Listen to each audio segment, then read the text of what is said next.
Dream set করা হচ্ছে, তখন ড্রিম মানে যে স্বপ্ন এটাই আমি জানতাম না, অথচ গ্র্যাজুয়েশন কমপ্লিট করে এসেছি। নিজের কাছে লজ্জা লাগছে যে ড্রিম কথাটা জানতাম, বাট ড্রিম মানেই যে স্বপ্ন, সিস্টেমটা আসার পরে জানতে পারলাম যে ড্রিম মানে স্বপ্ন। এবার যে ড্রিম মানে স্বপ্ন এই কথাটাই জানে না, তার কাছে ড্রিমটা কি করে সেট করা থাকবে। তবুও স্মার্ট ভ্যালুতে এসে ড্রিম সেট করলাম।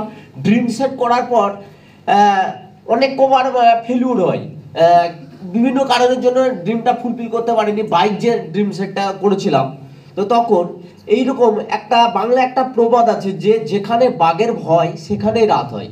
তো এইরকম একটা হলে আমাদের একটা ট্রেনিং চলছিল, সেই ট্রেনিংয়ে প্রচুর অ্যাসোসিয়েট ছিল, আর সেই ট্রেনিংয়ে মূল বিষয় যেটা ছিল যে বিভিন্ন যত অ্যাসোসিয়েট আছে প্রত্যেকের ড্রিমস যাদের যাদের সেট করা আছে তারা উঠে আসবে আর একে একে ড্রিম সেটটা ভিজুয়ালাইজ করবে, আর খাতাতে সেটা নোট করা হচ্ছে।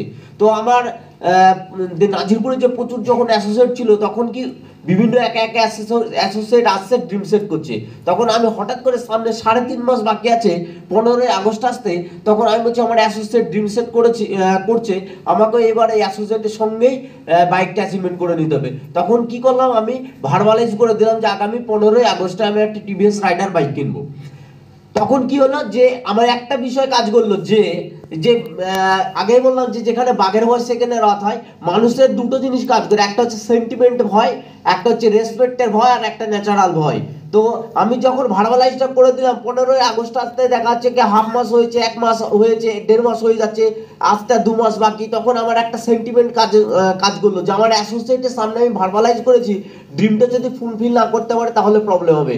আর তার সঙ্গে সঙ্গে যে আপলাইনরা কেমন হিসেবে কাজ করতো, কি লেভেলে সাপোর্ট করতো, সাপোর্ট বলতে দেখবে অনেক সময় কি হয়, লোহা আগুনে উত্তপ্ত করা হয়। এবার লোহাতে যতক্ষণ আগুনের হিটটা লাল আভাটা যতক্ষণ থাকে ততক্ষণ কিন্তু লোহাটাকে যে কোনো আর যে হেসো কাচি যাই করুন না কেন আকারটা ধারণ করা যায়।